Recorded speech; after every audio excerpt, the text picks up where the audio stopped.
तो आज के इस लेक्चर के अंदर हम डिस्कस करेंगे कि what is the transverse binary fission. तो लास्ट लेक्चर के अंदर हमने डिस्कस किया था कि what is the simple binary fission, क्योंकि बाइनरी फिजन की हमने आपको बताई थी कि जो बाइनरी फिजन होता है कि वो तीन तरह का होता है: simple binary fission, transverse binary fission and longitudinal binary fission. तो लास्ट लेक्चर के अंदर हम सिंपल बाइनरी फिजन को डिस्कस कर चुके हैं। तो आज इस लेक्चर के अंदर हम डिस्कस करेंगे कि what is the transverse binary fission. तो देखिए डेफिनेशन के अंदर क्या दे रखा है कि transverse binary fission is that type of the fission, या और you can say it is that type of the binary fission in which a cell type divides transversely. तो ट्रांसवर्स बाइनरी फिजन की वो type है जिसमें किसी cell का जो डिवीजन है वो ट्रांसवर्स प्लेन के अंदर होता है। तो देखिए अगर कोई सेल टाइप, अब सेल के डिवाइड करने के ना जो प्लेन है वो अलग अलग हो सकते हैं। अगर किसी सेल का डिवीजन होता है इस वे में तो हम बोलते हैं कि it is the longitudinal plane, और you can say the vertical plane.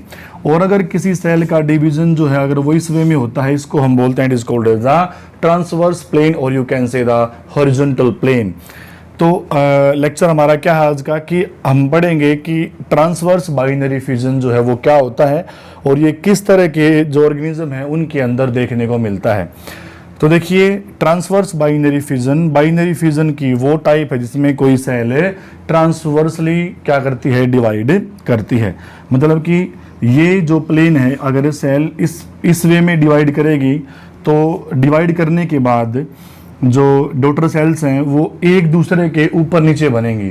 जैसे कि अगर ये सेल इस वे में डिवाइड करेगी तो एक सेल टाइप बनेगी अपर साइड में और एक सेल ए और ए, दूसरी सेल टाइप जो बनेगी वो बनेगी लोअर साइड में, ठीक है ना। तो इसलिए और इस डिवाइड करने के इस वे को, इस प्लेन को ही हम क्या बोलते हैं, it is called as the transverse plane, हम इसको बोलते हैं, ठीक है ना। तो अगर कोई सेल टाइप बाइनरी फिजन के थ्रू ट्रांसवर्सली डिवाइड करती है तो इस तरह की बाइनरी फिजन को ही क्या बोलते हैं, it is called as the transverse binary fission. तो देखिए सिंपल बाइनरी फिजन का जो एग्जांपल था वो हमने आपको बताया था अमीबा।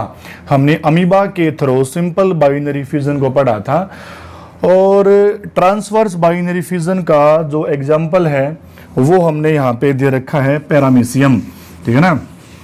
अमीबा भी जो है एक तरह का, it is type of the protozoa, और पैरामीशियम भी क्या है, it is also a type of the protozoa. तो जो पैरामीशियम है it is type of the ciliated protozoa. तो सिलिएटेड हम उन्हीं ऑर्गेनिज्म को बोलते हैं जिनकी बॉडी सरफेस के ऊपर सीलिया प्रेजेंट होते हैं। और सीलिया होते क्या हैं, cilia are the thread like structures which act as the locomotory organ of a cell type.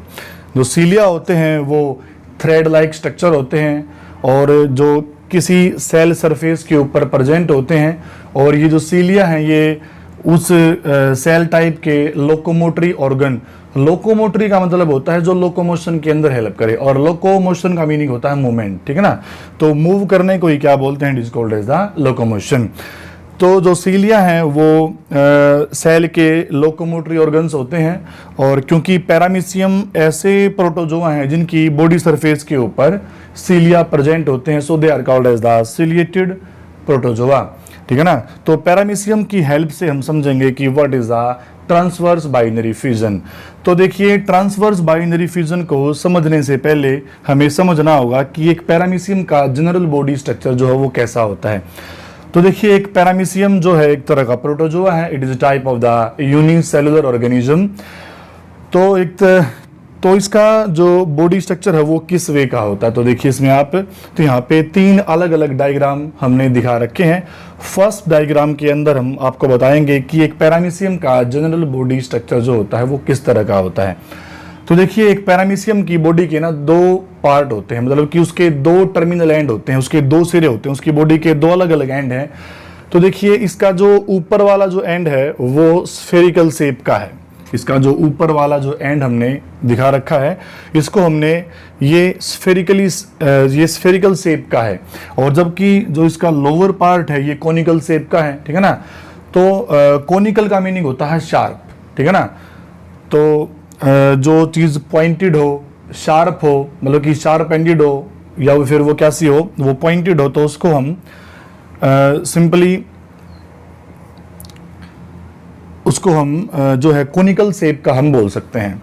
तो पैरामीशियम की बॉडी की हमने दो अलग अलग पार्ट दिखा रखे हैं, मतलब कि इसकी बॉडी के दो अलग अलग इसके एंड हैं, और इसका जो एक एंड है ऊपर वाला वो है स्फेरिकल शेप का, जो लोअर एंड है वो है कोनिकल शेप का। तो इसलिए याद रखो जो इसका अपर पार्ट है इसको ये है पैरामीशियम की बॉडी का एंटीरियर एंड, ठीक है ना, और जो इसका लोअर पार्ट है जो कोनिकल शेप का है ये है it is the posterior and. हम यहाँ पे इनको बिल्कुल शॉर्टली लिख रहे हैं क्योंकि यहाँ पे थोड़ा स्पेस की कमी है, इसलिए तो ए का मतलब है it is the anterior end, और पीई का मीनिंग यहाँ पे क्या है, it is called as the posterior end, ठीक है ना।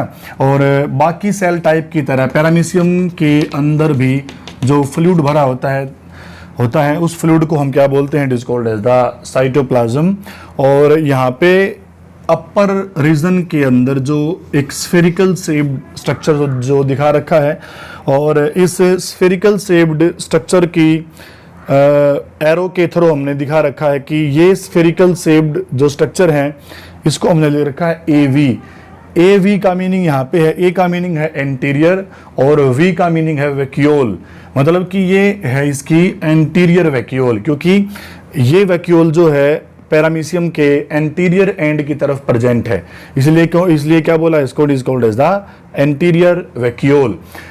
तो याद रखिए जो ये एंटीरियर वैक्यूल है ये एक तरह की कॉन्ट्रैक्टाइल वैक्यूल है, और कॉन्ट्रैक्टाइल वैक्यूल वो वैक्यूल होती हैं जो किसी भी ऑर्गेनिज्म की बॉडी के अंदर ऑस्मो रेगुलेशन के अंदर काम आती हैं। और ऑस्मो रेगुलेशन का मीनिंग होता है किसी भी ऑर्गेनिज्म का अपनी बॉडी के अंदर अपने बॉडी फ्लूइड के लेवल को मेंटेन करना, ठीक है ना। तो the maintenance of the body fluid level by an organism is called as the osmoregulation. तो किसी ऑर्गेनिज्म के द्वारा अपनी बॉडी के अंदर के बॉडी फ्लूइड को मेंटेन करके रखना उसको ही क्या बोलते हैं, it is called as the osmoregulation. तो पैरामीशियम की बॉडी के एंटीरियर एंड की तरफ जो ये एंटीरियर वैक्यूल प्रेजेंट है, ये एंटीरियर वैक्यूल एक तरह की कॉन्ट्रैक्टाइल वैक्यूल है, और इस कॉन्ट्रैक्टाइल वैक्यूल के थ्रू जो पैरामीशियम है वो अपनी बॉडी के अंदर अपने बॉडी फ्लूइड के लेवल को क्या करता है, मेंटेन करता है। बिकॉज क्योंकि जो पैरामीशियम है वो it is a type of the aquatic organism. Aquatic organism उन्हीं को बोलते हैं जो पानी के अंदर रहते हैं, ठीक है ना। Such type of organisms are called as the aquatic which lives in the water। जो पानी के अंदर रहते हैं उन्हीं को क्या बोलते हैं, they are called as the aquatic। तो इसलिए तो इसका ये है पैरामीशियम की बॉडी का एंटीरियर एंड, और ये है नीचे वाला जो कोनिकल शेप है ये है इसका पोस्टीरियर एंड। और वो वैक्यूल वो कॉन्ट्रैक्टाइल वैक्यूल जो एंटीरियर एंड की तरफ present it is called as the anterior vacuole, और जो पोस्टीरियर की तरफ it is called as the, और एक वैक्यूल देखिए पोस्टीरियर रीजन के अंदर भी दिखा रखी है। तो जो एंटीरियर रीजन के अंदर है वो है एंटीरियर वैक्यूल, और जो पोस्टीरियर रीजन की तरफ it is called as the posterior vacuole. और सबसे खास बात क्या है, पैरामीशियम के पास ना दो अलग अलग न्यूक्लियस होते हैं। तो देखिए जो डेफिनेशन है वो हम पढ़ चुके हैं, तो डेफिनेशन को हम यहाँ पे रब कर रहे हैं। तो इसमें देखिए कि पैरामीशियम की बॉडी के अंदर दो अलग अलग न्यूक्लियस होते हैं। जनरली हम क्या देखते हैं, एक सिंगल सेल टाइप के अंदर उसका न्यूक्लियस भी क्या होता है, सिर्फ एक ही होता है। लेकिन पैरामीशियम के केस में जो न्यूक्लियस टाइप हैं वो इसके अंदर कितने तरह की हैं, दो तरह की हैं। यहाँ पे देखिए एक न्यूक्लियस जो दिखा रखा है वो थोड़े बड़े साइज का है और एक थोड़े छोटे साइज का है। जो बड़े साइज का न्यूक्लियस है उसको हम बोलते हैं it is called as the macronucleus, it is called as the macronucleus. और जो ये स्मॉल साइज्ड न्यूक्लियस है इसको हम बोलते हैं it is called as the micronucleus, it is called as the micronucleus, ठीक है ना। तो एक पैरामीशियम की बॉडी के अंदर दो अलग अलग तरह के न्यूक्लियस होते हैं, एक होता है लार्ज साइज्ड, एक होता है स्मॉल साइज्ड। जो लार्ज साइज्ड है उसको क्या बोलते हैं, मैक्रोन्यूक्लियस, और जो स्मॉल साइज्ड उसको क्या बोलते हैं, it is called as the micronucleus. तो इसमें आपको याद रखना है इसमें कि जो माइक्रोन्यूक्लियस होता है ना वो पैरामीशियम के डिवीजन में हेल्प करता है। ठीक है ना। तो ये आगे चल के आप हायर क्लासेस के अंदर और डिटेल में पढ़ोगे, लेकिन हम जो टॉपिक पढ़ रहे हैं वो हम पढ़ रहे हैं 10th स्टैंडर्ड के हिसाब से, ठीक है ना। तो आप सिर्फ इतना याद रखिए कि न्यूक्लियस तो हैं दो, एक मैक्रो एक माइक्रो, लेकिन जो दोनों में से जो माइक्रो न्यूक्लियस होता है, माइक्रो न्यूक्लियस ही पैरामीशियम के डिवीजन के अंदर क्या करता है, इसकी हेल्प करता है। जो मैक्रो न्यूक्लियस है वो सेल के अंदर कुछ अदर एक्टिविटीज परफॉर्म करने में काम आता है, ठीक है ना। तो यहाँ पे दो अलग अलग न्यूक्लियस हैं, एक मैक्रो और एक माइक्रो, ठीक है ना। आगे इसमें देखिए कि और कंप्लीट जो बॉडी है पैरामीशियम की वो ढकी हुई है किससे, it is outerly covered by the cilia. और सीलिया क्या होते हैं ये आपको मैं बता चुका हूं कि व्हाट आर द सीलिया।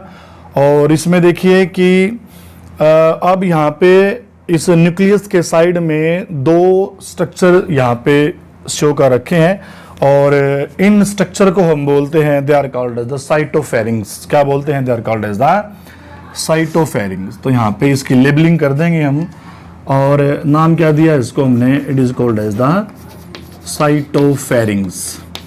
तो देखिए साइटो का मीनिंग होता है साइटोप्लाज्म या सेल टाइप कंप्लीट। तो कंप्लीट सेल को साइटो बोल सकते हो या फिर साइटोप्लाज्म को साइटो बोल सकते हो। और जो फेरिंग्स है, फेरिंग्स वर्ड का यूज हम जनरली यूज करते हैं to indicate the throat. Throat मतलब कि जो गला होता है, ठीक है, जो नेक रीजन को, थ्रोट को इंडिकेट करने के लिए क्या करते हैं हम, फेरिंग्स वर्ड का यूज करते हैं। तो यहाँ पे देखिए इसमें पैरामीशियम के पास जो ये साइटोफेरिंग्स नाम का जो रीजन है, इस साइटोफेरिंग्स के थ्रू पैरामीशियम बाहर से फूड मटेरियल को क्या करता है, अपटेक करता है, ठीक है ना। यहाँ पे कंप्लीट एक बक्कल कैविटी भी होती है जिसको हम गलेट बोलते हैं, लेकिन हमने इतना डिटेल में यहाँ पे इसको नहीं पढ़ना है हमें। हम सिर्फ इसका डिवीजन पढ़ रहे हैं कि जो पैरामीशियम है वो ट्रांसवर्स बाइनरी फ्यूजन के थ्रू डिवाइड कैसे करेगा। तो इसमें आप इतना याद रखिए कि साइटोफेरिंग्स, ये जो साइटोफेरिंग्स यहाँ पे ना दो दिखा रखे हैं, एक अपर साइड में दिखा रखा है और एक इसके लोअर साइड में दिखा रखा है। जनरली साइटोफेरिंग्स एक पैरामीशियम के पास क्या होता है, सिर्फ एक ही होता है, लेकिन क्योंकि यहाँ पे ये पैरामीशियम ट्रांसवर्स बाइनरी फ्यूजन के थ्रू डिवाइड करने वाला है, इसलिए जो ये साइटोफेरिंग्स है ये बडिंग के थ्रू क्या करता है, अपने आप को डबल कर लेता है, ये अपने आप को रेप्लिकेट कर लेता है। जनरली एक सिंगल पैरामीशियम के पास साइटोफेरिंग्स जो होता है वो कितना होता है, सिर्फ एक होता है। लेकिन यहाँ पे हमने दो साइटोफेरिंग्स शो कर रखे हैं क्योंकि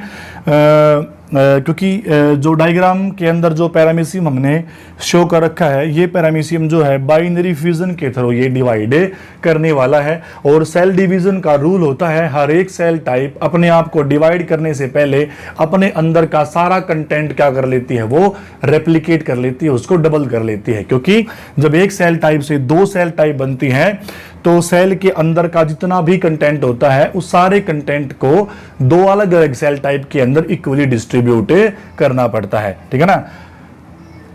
तो इसमें देखिए साइटोफेरिंग्स जनरली सिंगल होता है, लेकिन जो सेल टाइप है वो डिवाइड करने वाली है, तो इसलिए साइटोफेरिंग्स बडिंग के थ्रू कितने बन गए, यहाँ पे दो बन गए। आगे इसमें देखिए अब जो सेकंड डायग्राम है उसमें देखो आप क्या शो कर रखा है कि ये है हमारा फर्स्ट डायग्राम और ये क्या है हमारा सेकंड डायग्राम। सेकंड डायग्राम के अंदर आप देख सकते हो कि जो मैक्रोन्यूक्लियस है और जो माइक्रोन्यूक्लियस है, दोनों न्यूक्लियस का इलोंगेशन हो गया। मतलब कि दोनों न्यूक्लियस ने अपनी लेंथ को क्या कर लिया, इंक्रीज कर लिया। मैक्रोन्यूक्लियस भी साइज में इंक्रीज हो गया और जो माइक्रोन्यूक्लियस है वो भी क्या हो गया, साइज में इंक्रीज हो गया। और मैक्रोन्यूक्लियस और माइक्रोन्यूक्लियस इन दोनों के अंदर इनका जो डीएनए कंटेंट था वो भी अपने आप को रेप्लिकेट कर चुका है। और डीएनए कंटेंट रेप्लिकेट होने के बाद हाफ डीएनए कंटेंट आ जाएगा न्यूक्लियस के एक एंड की तरफ और हाफ डीएनए कंटेंट आ जाएगा न्यूक्लियस के दूसरे एंड की तरफ। और ऐसा ही सेम माइक्रोन्यूक्लियस के साथ भी होगा, ठीक है ना। और आप देख सकते हो कि यहाँ पे न्यूक्लियस के इलोंगेशन के साथ साथ सेल के मिडल में, सेल के बीच वाले हिस्से के अंदर दोनों तरफ की मेम्ब्रेन ने इन्वेजिनेट करना क्या कर दिया, स्टार्ट कर दिया। और दोनों तरफ की मेम्ब्रेन के इन्वेजिनेट करने के कारण यहाँ पे एक ग्रूव डेवलप हो गया और इस ग्रूव को हम क्या बोलते हैं, that groove is called as the constriction. ये लास्ट लेक्चर के अंदर भी हमने आपको बताया था कि जो ग्रूव है, ठीक है ना, कि एक सेल टाइप डिवाइड करने से पहले जब उसकी दोनों तरफ की मेम्ब्रेन क्या करेगी, अंदर की तरफ इन्वेजिनेट होंगी, तो उस इन्वेजिनेशन के कारण बाहर की तरफ क्या डेवलप होगा, एक ग्रूव, एक गड्ढा बन जाएगा, और उस ग्रूव को ही क्या बोलते हैं, that groove is called as the constriction. ठीक है ना, तो ये आपको नोटबुक के अंदर नोट करना है। तो यहाँ पे स्पेस की कमी है, तो इसलिए वो उसकी लेबलिंग हमने यहाँ पे नहीं दिखा रखी, ठीक है ना। तो यहाँ पे इसको याद रखना, that groove is called as the constriction. और जो साइटोफेरिंग्स जो 1 से 2 बन गए थे, ये साइटोफेरिंग्स भी सेल के अलग अलग हिस्सों के अंदर अब चले गए, ठीक है ना। एक साइटोफेरिंग्स जो है वो सेल के अपर पार्ट के अंदर बच गया, और जो दूसरा साइटोफेरिंग्स था वो सेल के लोअर पार्ट की तरफ जाके शिफ्ट हो गया, ठीक है ना। और आगे चल के देखिए, फाइनली ये कंस्ट्रिक्शन क्या है, धीरे धीरे धीरे धीरे ये लगातार बढ़ता रहेगा, दोनों तरफ की सेल मेम्ब्रेन क्या है, लगातार इन्वेजिनेट करती रहेंगी, और कंटिन्यूसली इन्वेजिनेशन के कारण जो ग्रूव है वो और ज्यादा it get more and more deep, ठीक है ना। तो ये बहुत ज्यादा डीप हो जाएगा, बहुत ज्यादा गहरा हो जाएगा, और एक टाइम क्या है, और ये दोनों तरफ की मेम्ब्रेन जो है ये एक टाइम में क्या कर देंगी, बिल्कुल एक दूसरे के साथ आके मिल जाएंगी, और एक सेल टाइप जो है वो 2 अलग अलग सेल टाइप के अंदर क्या है वो बढ़ जाएगी, ठीक है ना। तो यहाँ देखिए, यहाँ पे बीच में जो लाइन दिखा रखी है, इसमें क्या है, एक सेल टाइप बन गई ऊपर की तरफ, और दूसरी सेल टाइप क्या बन गई, नीचे की तरफ। इसका मीनिंग क्या है, both of these are the new daughter cells, ठीक है ना, both of these are the new daughter cells. और यहाँ पे देखिए, पहले हुआ कैरियोकाइनेसिस, मतलब कि न्यूक्लियस का डिवीजन हो गया। मतलब कि न्यूक्लियस के डिवीजन का मीनिंग पता क्या होता है, देखिए डीएनए जो होता है किसी भी सेल टाइप का सबसे मेन, सबसे बिल्कुल जो इंपॉर्टेंट पार्ट होता है वो डीएनए कंटेंट होता है, क्योंकि जो एक सेल होती है वो डीएनए के कारण ही मेंटेन होती है, और जो डीएनए होता है वो न्यूक्लियस के अंदर होता है। जैसे ही न्यूक्लियस के अंदर का डीएनए कंटेंट अपने आप को कॉपी कर लेता है, हम बोल देते हैं कि न्यूक्लियस जो न्यूक्लियस है उसने डिवाइड करना स्टार्ट कर दिया है। और कल के लेक्चर के अंदर हमने आपको 2 अलग अलग टर्म्स बताई थी। एक टर्म थी कैरियोकाइनेसिस, मींस क्या था उसका, डिवीजन ऑफ न्यूक्लियस, और एक टर्म थी साइटोकाइनेसिस, का मीनिंग क्या था, डिवीजन ऑफ द साइटोप्लाज्म। तो पहले यहाँ पे हुआ क्या, कैरियोकाइनेसिस, उसके बाद क्या हो गया, साइटोकाइनेसिस, और इसके थ्रू एक सेल टाइप जो थी वो 2 डॉटर सेल के अंदर क्या होगी, डिवाइड होगी, ठीक है ना। तो यहाँ पे जो ये है अब न्यू सेल टाइप का, ये है मैक्रोन्यूक्लियस, ये है माइक्रोन्यूक्लियस, और ये सेल का मैक्रोन्यूक्लियस, और ये क्या है इसका, माइक्रोन्यूक्लियस। और ये है इस सेल टाइप की एंटीरियर कॉन्ट्रैक्टाइल वैक्यूल, और ये है पोस्टीरियर कॉन्ट्रैक्टाइल वैक्यूल। और ऐसा ही सेम इसी के अंदर है, ये इसकी अपर वाली क्या है, ये है इसकी एंटीरियर कॉन्ट्रैक्टाइल वैक्यूल, और जो नीचे है वो है this is the posterior contractile vacuole. तो ये था, this is all about the transverse binary fission.